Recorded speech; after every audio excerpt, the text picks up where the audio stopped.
Welcome everyone. Can I have the volume just a little bit higher? It sounds like I don't want to have to be yelling, and then this is the awkward part where I have to talk nonstop while you. It sounds like maybe that's okay. How does that sound? Does that sound okay? Okay. So welcome. It's nice to see you all.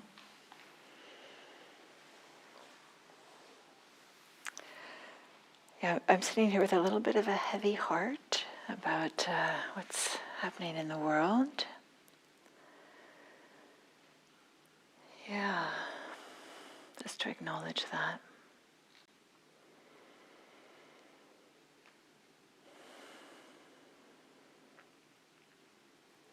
And the emotions, right, that emotions arise. It's part of being human. And this practice offers, how can we find freedom in the midst of emotions, with emotions? I know there was a time in my life when I thought, oh, freedom meant I wouldn't have any emotions. They were too messy and just got in the way. And that had no small part in my deciding to become a research scientist early in my life, because I thought, oh, scientists, clearly they don't have emotions. And turns out to be ridiculous, but that's certainly, kind of what I figured or what I thought. But how can we find freedom with emotions, right? We don't get to choose when emotions arise. We don't get to choose when they leave. We don't get to choose their intensity, their duration, which ones. We don't get to choose any of that. As much as we would like to, as much as we would like to control and, only have certain emotions and not other ones, and only in convenient settings, not in other settings. But what does it mean to have freedom with emotions, whichever emotions we're having? There's a few things we can point to about this, like what would it mean? I'm using this word freedom as a way to point to what would it mean to not be pushed around by our emotional life, not being compelled to run away because we don't want to feel certain things, or to avoid certain situations in order that we don't feel things, or to always feel like we're chasing after certain emotions.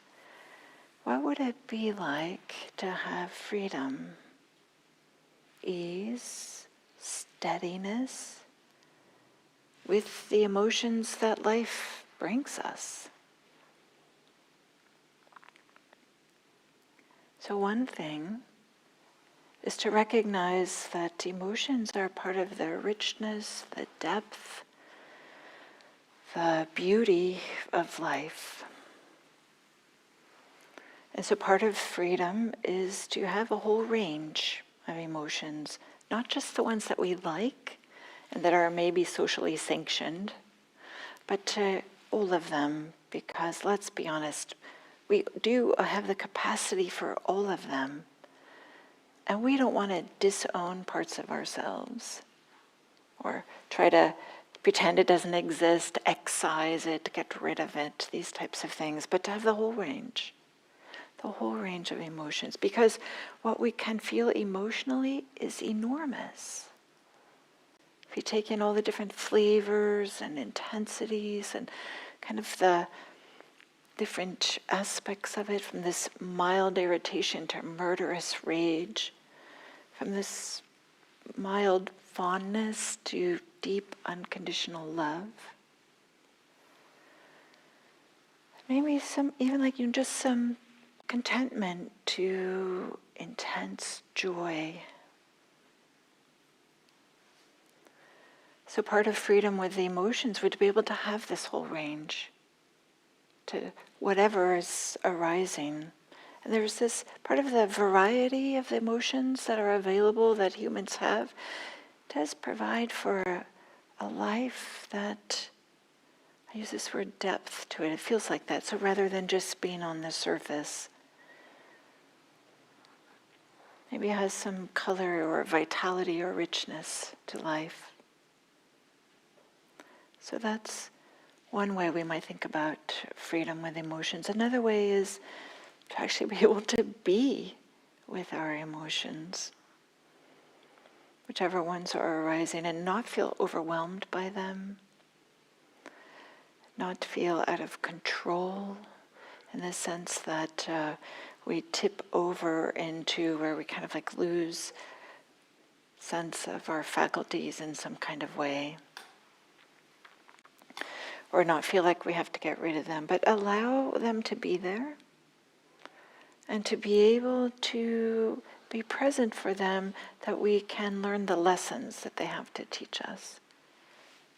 One way to consider emotions is as messengers, kind of like a way to communicate from ourselves to ourselves. There's something that's being communicated with emotions. Sometimes it's clear, sometimes it's not clear. But one way to consider about freedom with emotions is to be able to be with our emotions when they arise. And then also to be able to unknot things when it gets tangled and messy and we feel tight and constricted, either because we're trying to avoid something or have more of something, or maybe we just feel a wave of emotions and we don't even know what it is. But we want to be able to feel like we can unknot things when that's appropriate. When things feel jumbled up and confusing and we found ourselves lashing out or closing down or something like this.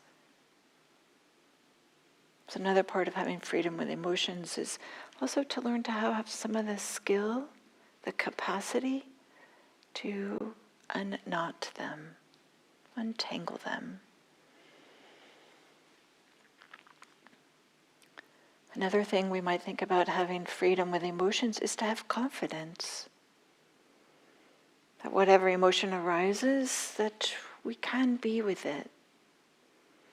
That we're not going to get so overwhelmed, or that it's not going to send us into a spiral that we can't work with or be with. Sometimes we have fear of emotions, so maybe we're not consoling somebody who, for example, terrible diagnosis, or a loved one has died. Maybe we're not offering support to them because we're afraid of our own sadness that might arise. Or maybe we're not having some difficult conversations because we're afraid of our own anger or their anger or what might happen. So part of freedom with emotions is to have confidence that whatever emotion arises, that we can be with it as best we can. We can stay in it, not like detach in some kind of way in which we are a bit cold, and detached, and a little bit removed, but to be there with the experience and to have the confidence that it's okay, even though it might be exactly what we don't want. That it's okay.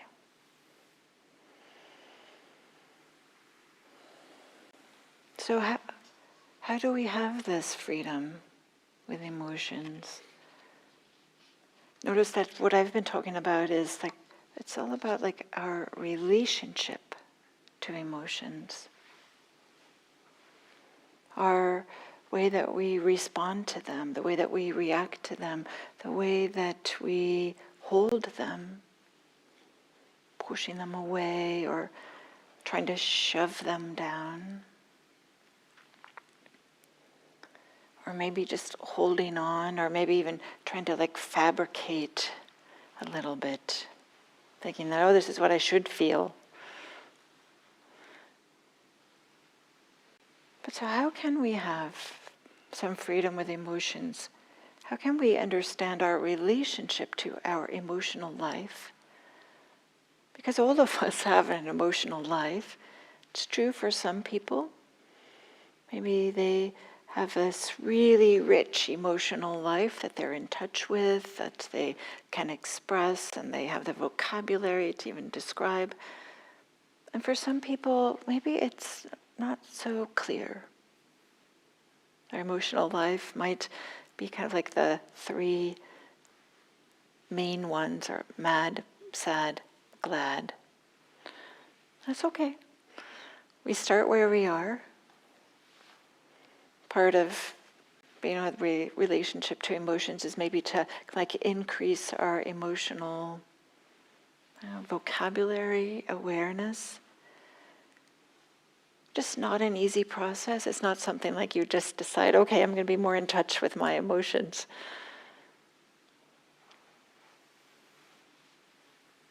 It can start by just occasionally saying, well, how am I feeling right now? And I was touched that when Jack Kornfield, he writes in one of his books, I don't remember which book I read this in, that he was a monk in Thailand. And then when he came back to America, he kind of back in the American culture and all the expectations and things, he realized that he really didn't have a rich emotional life. And partly, being a monastic, it was very much simpler for him to kind of like be steady and quiet. But he realized that he had just completely detached himself from his emotional life, and he found a list of emotions, a long list, and he discovered that he had to familiarize himself. What is this? I don't even really know what awe feels like. I don't really know what disappointment feels like. How is that different than just sadness or frustration or thrill, these types of things. So I want to normalize that some people have a really rich vocabulary experience and other people have maybe have less. But one thing that I think is important to also say that whatever idea, whatever notions we have about which emotions are appropriate, which ones are inappropriate, how they should be expressed, how they should not be expressed. All these ideas about one's relationship to emotions, they are always historically and culturally situated. There is no one right way to be with it. Even somebody who sits up here and talks about emotions, right? I'm coming from my culture and my time. We can understand that in the Buddha's time, we don't even really have a word that we translate as emotion. It's fascinating, right? They just had a different way that they kind of like sliced up the pie of of the human experience, and they didn't label one just emotions. Fascinating, right? That for us it seems like, well, that's so obvious, why wouldn't they? As a little aside, I'll say they more had like mental states and bodily states. And emotions are a mixture. And for some of us, that was a little bit of a wake-up call. What do you mean it's both the body and the mind? If we pay attention to our inner life, we'll discover that every emotion has both a physical, somatic, bodily aspect to it, as well as a mental aspect to it. And part of the way that we can work with emotions is to kind of like tease apart those two aspects and to be with the bodily one, to be with the physical one, the tightness in the throat, the fluttering in the belly, I'm like feeling into my heart because my heart feels a little broken, or I have a little bit of heartbreak these days. I don't know, what is it? I use the word heartbreak.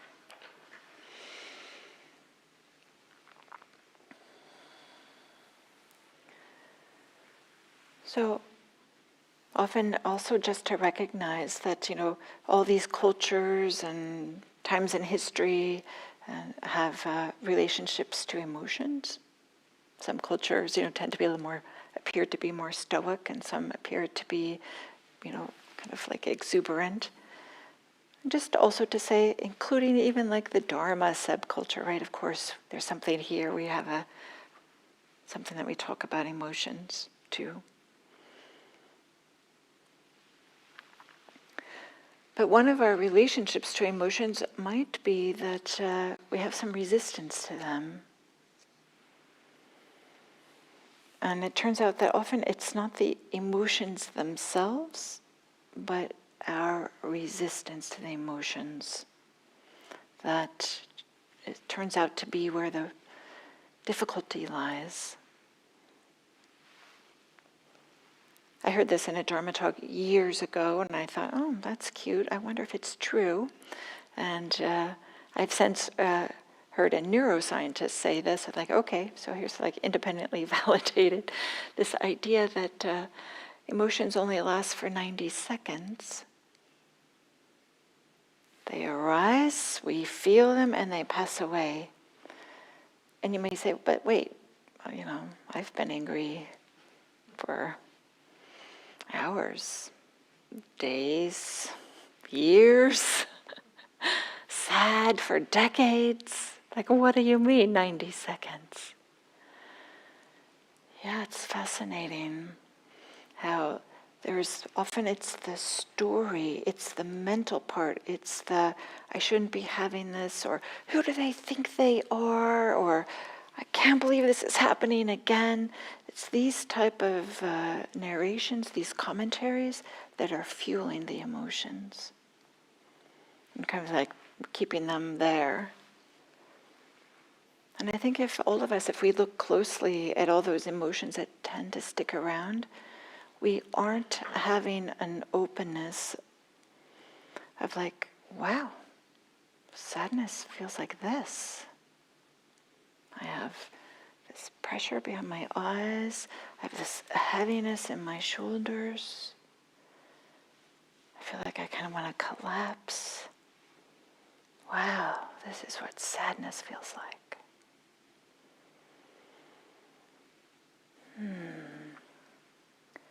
And just to be with it and not to just keep on going with the stories. It's human nature. Of course we have a narrative and why we're sad and what we're got to do to stop it and all these kinds of things. Of course we do.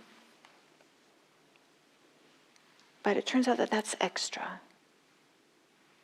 And there's a way that we can maybe take away some of the authority and the power of this narration. And then it just starts to atrophy. So one of our relationships to emotions is that we might have resistance. And we might know or might indicate that we have some resistance if we just in general feel uncomfortable talking about emotions, or we notice ourselves doing frequent things just to distract ourselves so that we don't feel emotions. Right? So many of us have these electronic devices that now are designed to do precisely that. Want to distract yourself? Here, pay attention to this, right? It's been capitalized on, this kind of wish to distract ourselves. Or maybe we do a lot of procrastination because we don't want to be with our emotional life in some way. So where that's kind of a way of avoiding or not quite being with what's arising. Or maybe we have this idea that the spiritual practice means that we should become a little bit like emotional somehow, and may as well start now, and I shouldn't have any emotions. Or it turns out not to be true. Spiritual people, of course, they have emotions. What's different is maybe the duration, intensity, I don't know about the intensity one, maybe the duration, but they're not a problem. They just arise. Like maybe anger is there and then it's gone. Okay. Sadness is there and then it's gone.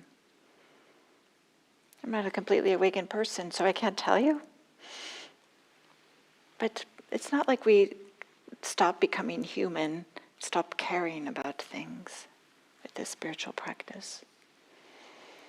So we might have some resistance to emotions, and there might be a way in which there's a part of us that kind of likes these emotions that can get us into trouble, the greed or the hatred. There's a part of us that kind of likes these ones, that the anger, we might feel like this power and exhilaration and, this real sense of self-righteousness, this real strong sense of self, that me against the world. I'm right, they're wrong. Don't they know who I am? How dare they? There's this way in we can feel like justified to do whatever we want when we're filled with hatred. We feel like that's part of this exhilaration, this sense of vitality that can arise. Or maybe anger, I'll put in there, anger or hatred. Both of them kind of have that. Or maybe there's a way in which we like this kind of the greed because this is the whole idea of being attracted. So we're so attracted to the object, but there's also a way in which we're kind of like attracted of just being attracted. It also can bring some juiciness to our lives, and then we're always kind of like maybe looking for the next thing to want. We have also a huge industry that supports this too. Medicine Avenue, right? All these advertising, wow-wee, is that powerful? Partly because, we like, there's this way in which the greed, or I'm using greed, right? The strong words here, anger, hatred, and greed, but to make a point that there's this I don't know, this want, I'm doing this with my body, I'm leaning forward, partly because for me it kind of feels like that, I want this thing over there. And there's this way in which, okay, I don't have it, but the next moment, I don't have to be with this moment, the next moment is going to it'll be better. Or maybe we have this certain attraction in some way with anxiety, because maybe there's a way we have this belief if we worry enough about potential problems, then they won't happen. Or if we worry a lot, that's how we indicate that we care. And so we're attracted to feeling this worry or anxiety, even though it might be draining us or taking away some of our vitality or our ability to be with what's happening. So of course the downside to the anger or the hatred or the greed or the lust or the anxiety is it doesn't allow the best forms of ourselves, the best aspects of ourselves to come out, our greatest wisdom. We all have wisdom, of course we do. But it takes a lot of energy too. At the time it might feel like, it gets to bring a lot of energy, but wow, does it take a lot of energy. We feel empty, we feel depleted. And then we feel like we have to chase after the next thing maybe to replenish the energy. And maybe that chasing itself turns into an issue.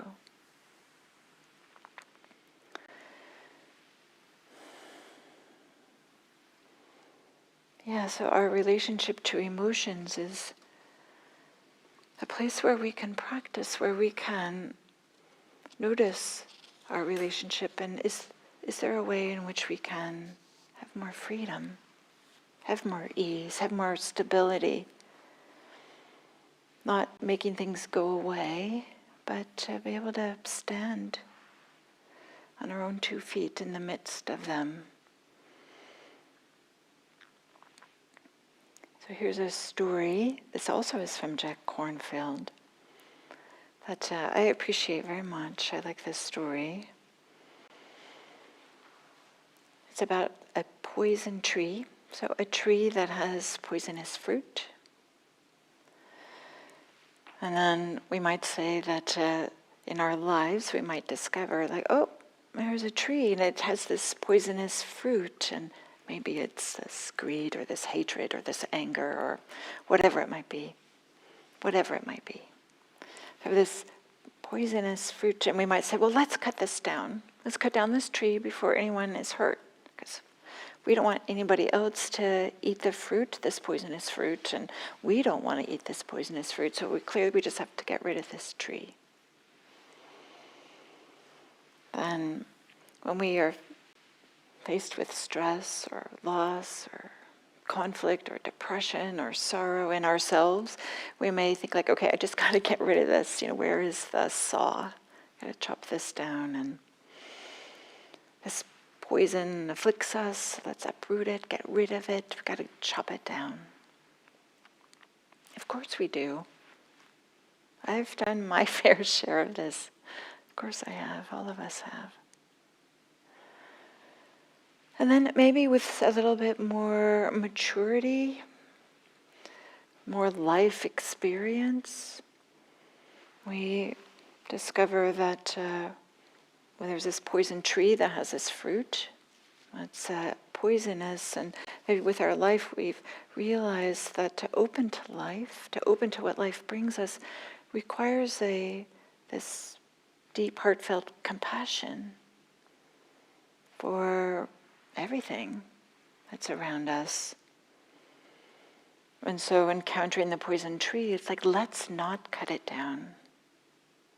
Let's not cut it down. Instead, we can put a fence around it. And the fence will protect ourselves. We won't go near the tree, and it'll protect others and let everybody know, like, okay, herein lies poison, don't go near it. And so out of kindness and care, they build a fence around the tree. And the tree also gets to have its own life.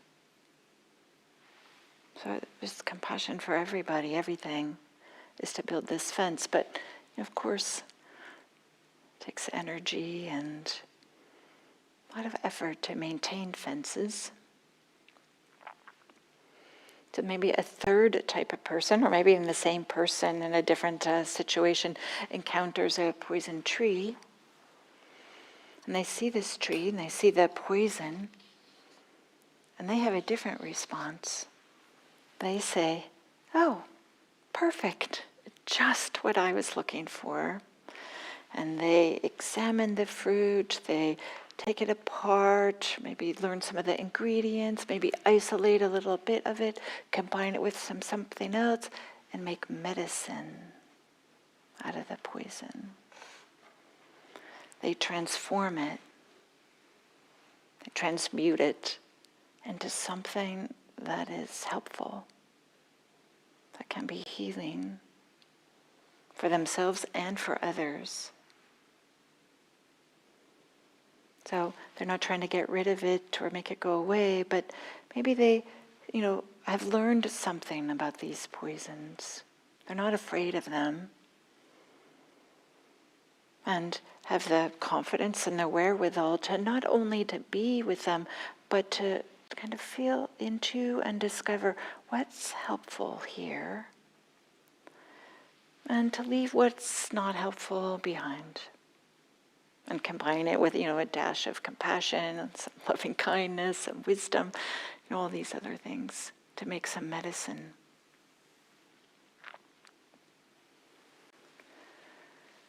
So, what are some ways in which we can make medicine out of some of these emotions? One is, if we have this idea that our emotions are messengers from ourselves to ourselves, so that there's something that's need to be learned or communicated, or something that maybe isn't seen about the emotions, then we can briefly reflect on why is this emotion arising in terms of like why is it useful? How can it be helpful? As opposed to just automatically thinking good or bad or something like this, to ask another question like, how can this be helpful? What can I glean from this, or what? Where's the medicine maybe inside? So what is skillful? What is valuable? And here are some ideas. Daniel Ingram had this has this list, and this was helpful for me quite a number of years ago when I was having a lot of emotions, and I felt a little bit awash, and I found that this really helpful. So I'll share it, just in case it's helpful for you guys too. So Daniel Ingram says, well, maybe in this, whatever emotion is having, is there something in there? Is there a wish for me or others to be happy? And can we tune into that and be sensitive to that, this wish for others to be happy, the wish for ourselves to be happy? Or maybe there's a wish for the world to be a better place for everybody. It's part of this emotion, has this part of this wish is part of it. Or maybe there's a wish for someone to understand something that could help them, make their life easier. Part of this emotion is born in this wish for someone to understand something. Or maybe there's just a wish for things to be better. So can we tune into that, this wish, this idea, this notion that things can be better, this possibility, this aspiration for things to be better? Maybe part of the emotion is due to this wish for things to be better. Or maybe there's a wish for tranquility or the end of suffering for ourselves, for others. And this wish for the end of suffering, this is a wholesome wish. All of these are wholesome, skillful wishes. Maybe that's what's kind of like fueling these emotions, or wrapped up in them, disguised inside these emotions, or something like this. And is there a way that we can have this gentle inquiry? Is there something in this emotion that has an aspect that's related to compassion? That's related for the wish for the world to be better, ourselves to feel better, for others to feel better, for the world to be better. And compassion has this feeling in the heart, but it's a softness. And this softness can undo some of the brittleness that we find in some of these other emotions. The ones that have a strong sense of me against you, or us against them, which is exhausting. It turns out not to be so helpful. There's this verse in the Dhammapada. I don't have it in front of me, but it goes something like this. Hatred never ends with hatred. By non-hatred alone does it end. This is an ancient truth. Hatred never ends with hatred. By non-hatred alone does it end. This is an ancient truth. Of course, I like this translation, non-hatred. That's, we could say, is literally what the Pali says. Some translators will translate it as love, but I think that's asking too much. It's like non-hatred makes the room for all kinds of things. It doesn't have to be love. Maybe it can be a sincere wish for the suffering to end. Maybe it can just be some amount of respect for their humanity.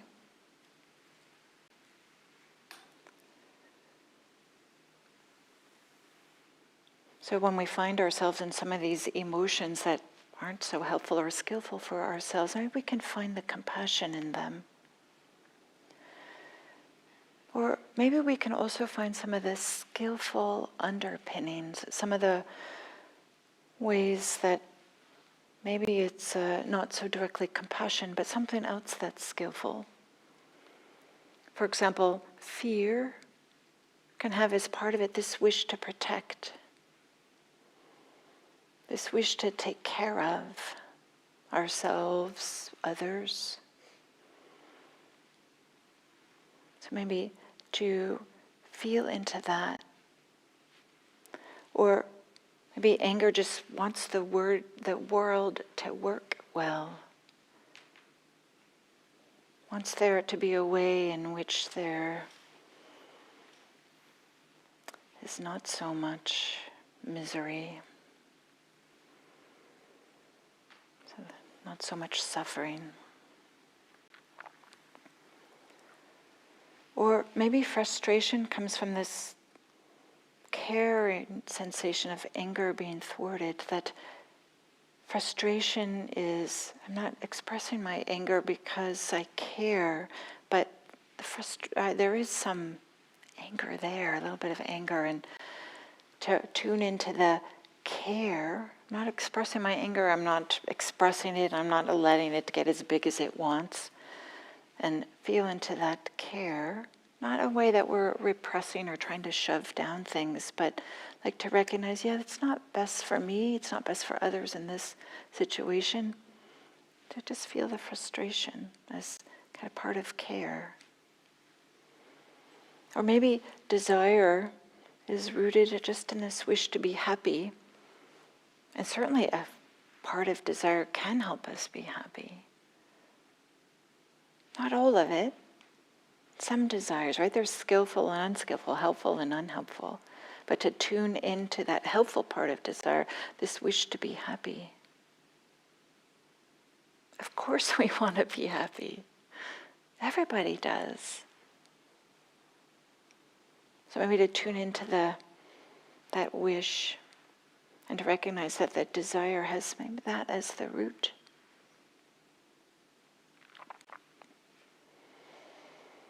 Or maybe if we find judgment, we find ourselves judging, that's not good, that's bad, and all these types of things.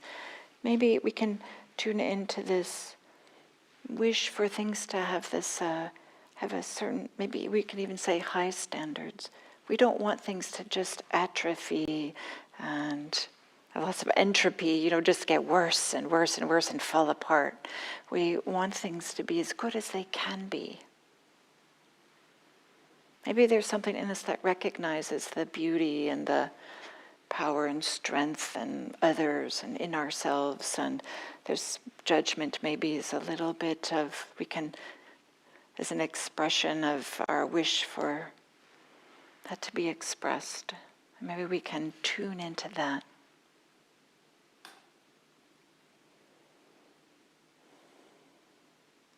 So in this way we can do a little bit of this transformation, taking this poisoned fruit and turning it into medicine.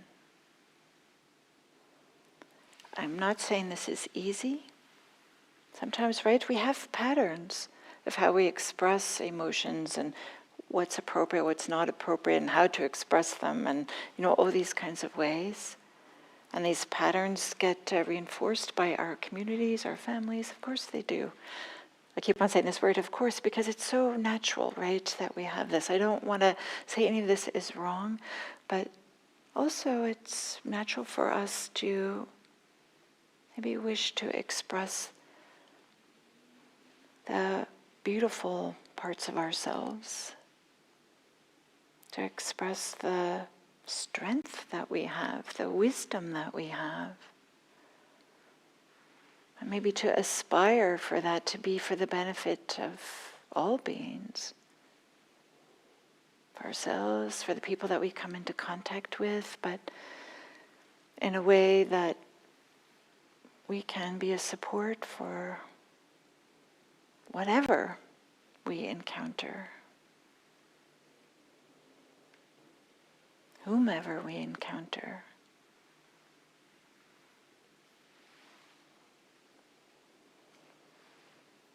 So our relationship to emotions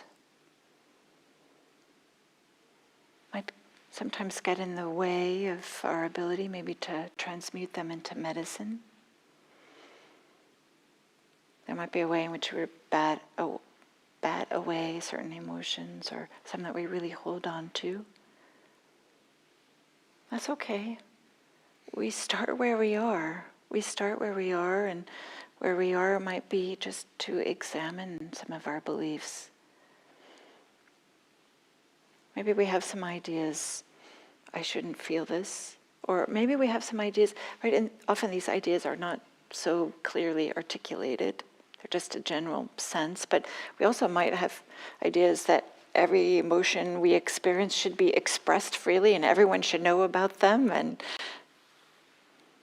whatever emotion I have, it's the right one to have. And whatever intensity I have, it is the right one to have. And there's a way in which we might feel the opposite of kind of repressing, that we feel like we have to express it all the time.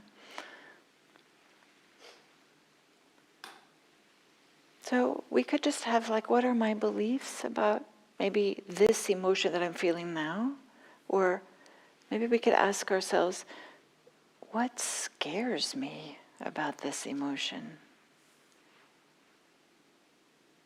Whichever emotion it happens to be.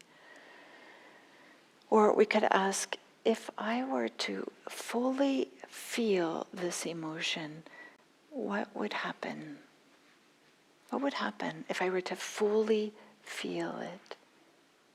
Feel it in the body. Not try to tamp it down or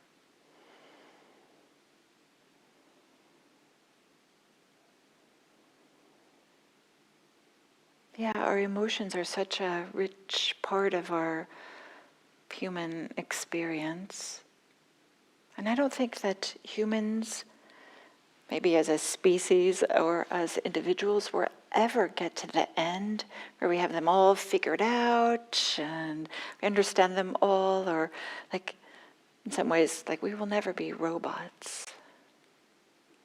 There will always be a kaleidoscope, a richness, a depth, a beauty,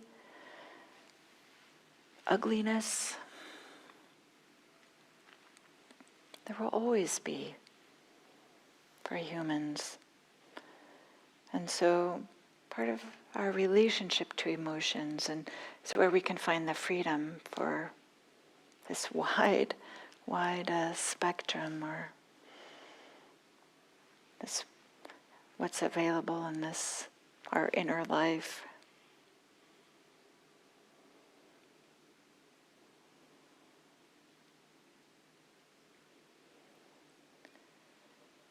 In one way, we might consider there's so many opportunities for us to make medicine.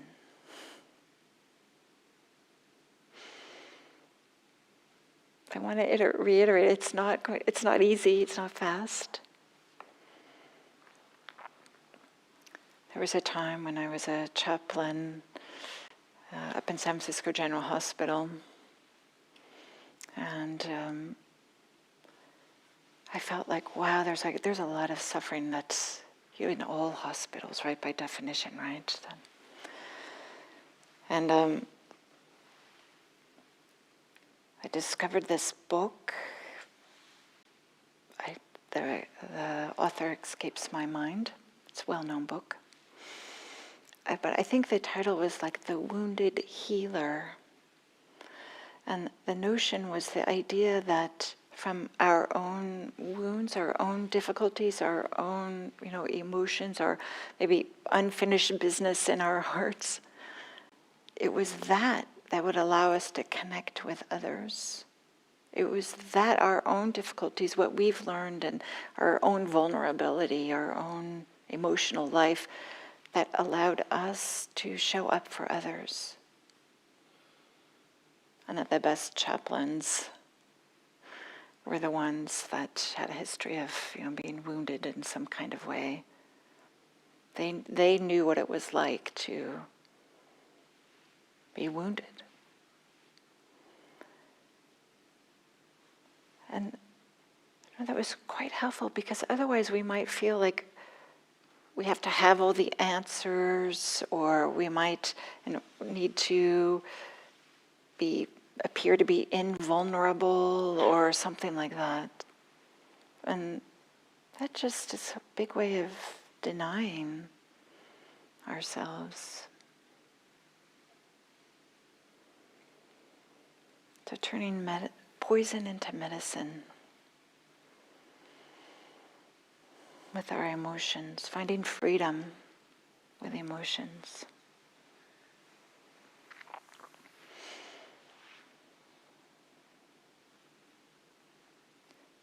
My wish for all of you is that you can find freedom with whatever emotions come your way. Doesn't mean it's not messy. Doesn't mean it's pretty or easy, but can you find freedom, whatever life brings you? Thank you.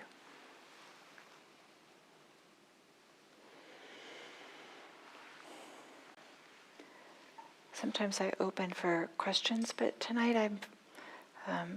I'd rather do this without a microphone. So if people want to come up and talk to me, you're welcome to, but I'll do it with the mic off. So thank you, and I wish you a wonderful rest of the evening.